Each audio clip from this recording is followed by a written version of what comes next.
At some point in time, I guess we could sell this system to the Israelis, but it has more capabilities than the Israelis need. And I think the feeling was that by jointly working with Israel to develop the Arrow 2, Arrow 3, and David Sling interceptors, that they would provide THAAD-like capabilities.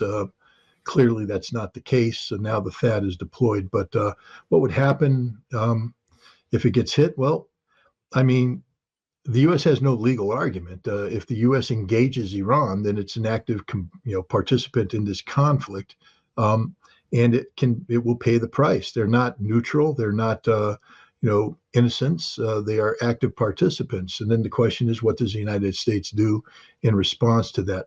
I don't think Iran would deliberately target the THAAD system. They don't need to. It's not a game-changing technology. As I said before, the number of interceptors does not shift the balance of power to Israel. And if the Iranian goal and objective is to take out critical infrastructure, and the THAAD is being positioned to protect, Nevatim airfield, then never the two shall meet, perhaps. But what would happen if dozens of Americans were killed or injured? Then America would have to retaliate. We have to. I mean, I'm not saying that I would like this, but as a military commander, I would tell my president, and I would have told him before we go in, I said, by deploying these troops, you do understand that if they take casualties, we must respond decisively, because we cannot create the conditions under which nations around the world believe that they can strike Americans, inflict casualties, and get away with it. We have to deter people from doing this. So if Iran strikes us, we must hit Iran back hard, and we must be prepared to do that right now with the forces on hand. Are you ready to do that, Mr. President? A senior Iranian foreign ministry official, spokesperson, basically saying there will be no more back channel communication with the United States. Apparently, the Iranians and Americans were talking behind the scenes to come up with a scenario on how to avoid escalation. And somebody in the United States leaked out that Iran had agreed to absorb a limited Israeli strike and not retaliate, which is a complete deviation from Iran's stated posture. And by leaking this was a huge embarrassment to the Iranians. And so the Iranians said, we're done. And now Israel's left with the following options: don't strike, do a moderate strike, but now we don't know, we being Israel and the United States, how Iran will respond, because the U.S. blew it. I mean, you can't have these behind the scenes back channel talks and then go public with them. It's something the United States does on a regular basis because, we have to feed the press, but it embarrassed the Iranians, put them in a very difficult situation, and now they've withdrawn.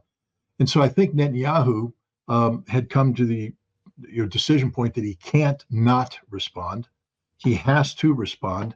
And since you can't differentiate between a moderate and a severe response in terms of Iranian retaliation, you might as well go severe. And now you're daring the United States not to do anything. This is the ultimate goal. This is a huge gambit on the part of Israel. They're going to begin something that, left to their own devices, they will lose in a conventional exchange. Meaning that they will start to strike Iran. There's no way they can bring the firepower to bear on Iran that can suppress what Iran is prepared to fire into Israel. And when Iran attacks Israel this next time, they will take out $100 billion worth of critical infrastructure and shut Israel down as a modern nation state. At that point in time, Israel is desperately hoping that America will join them in continuing and furthering the strikes against Iran of an existential nature, meaning that they will seek to end the Iranian regime.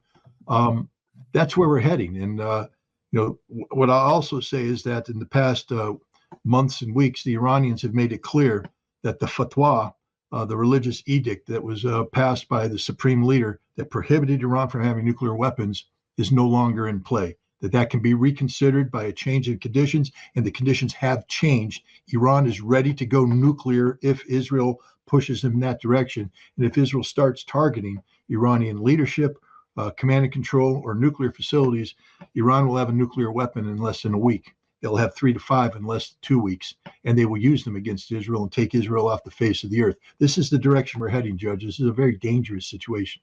We don't see Congress convening, discussing the war and the reasons why we would go to war. We don't see any effort by the president to come to Congress and say, hey, this is a dangerous situation. I think we need to have congressional hearings that empower me to carry out massive military operations if the conditions are met. I know we have a War Powers Act, but those are supposed to be for, events that weren't predictable.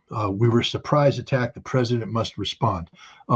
This right here is a deliberate lead up to a predictable conflict. Congress needs to be involved because, as I said, this is the kind of conflict, if it gets out of control, will involve nuclear weapons and will involve Americans perhaps being on the receiving end of nuclear weapons or maybe using nuclear weapons against Iran. I know the President of the United States has exclusive authority to use nuclear weapons, but war is war, and Congress is the only entity constitutionally permitted to take us into war. This is not an emergency. This is deliberate regime change type conflict that Congress should be involved in, and yet there's no interest on the part of Congress to have any such hearings. The United States has said consistently since the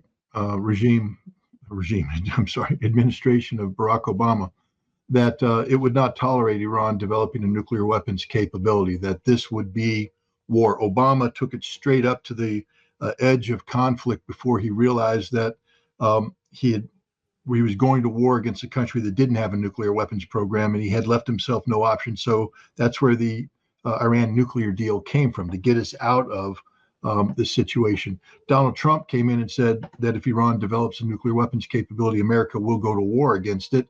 And he withdrew from the Joint Comprehensive Plan of Action. And now we have Joe Biden saying the same thing. Under no circumstances will Iran be allowed to develop nuclear weapons capability. Judge, I just told you, Iran has nuclear weapons capability right now as we speak. They don't have a functioning weapon, but they have the ability to produce a weapon in a matter of days. And they have made the political decision through declaratory policy that this is what they're going to do if pushed to it. There's no ifs, ands, or buts. Iran is a nuclear power, which means that if Israel gets hit with existential force by Iran, stuff that shuts the lights out, shuts the water out, and Israel starts saying we have to target Iran's nuclear capability, and Israel says we need to use nukes. The United States understands that if Israel nukes Iran, Iran will nuke Israel, and so the United States may very well get into a preemptive attack against Iran using nuclear weapons. This is where we're at. This is the insanity, and we forget that Vladimir Putin just met with the Iranian president in Turkmenistan, where they have cut some sort of deal. They have an ongoing security relationship. I don't think Russia sits by and lets the United States use nuclear weapons against Iran. So now we're talking about a potential U.S.-Russia conflagration that could go nuclear. This is why Congress has to be involved. These are things that the American people need to be assured of, that their representatives are discussing. The potential of a world-ending nuclear event, because Israel can't defeat Hamas and can't defeat Hezbollah. Israel is committing genocide against people. Israel is a irresponsible rogue nation, and Iran is part of a axis of resistance that is holding Israel to account in a managed, responsible fashion. Iran didn't start this fight. Israel did by attacking Iranian diplomatic facilities in Damascus, assassinating senior Hamas leadership inside Tehran. Could you imagine during the inauguration of the next president on January 20th that we invited somebody, we the United States, because the president represents we the people, invites somebody to the inauguration. They sit in and they are there. They're in the inauguration. The president has them stand up. There's applause. They shake hands and all that. He goes back to his hotel and somebody assassinates him. Do we just sit there and go, oh, yeah, that's okay? No, it's an act of war. An act of war. Israel has committed acts of war against Iran, and now Iran is responding in warlike fashion, but measured. Iran said it's over. We don't need to go on. But if Israel chooses to go on, that's because Israel is trying to make this an existential issue where only one side walks away from this. And the United States is going to get caught up into this.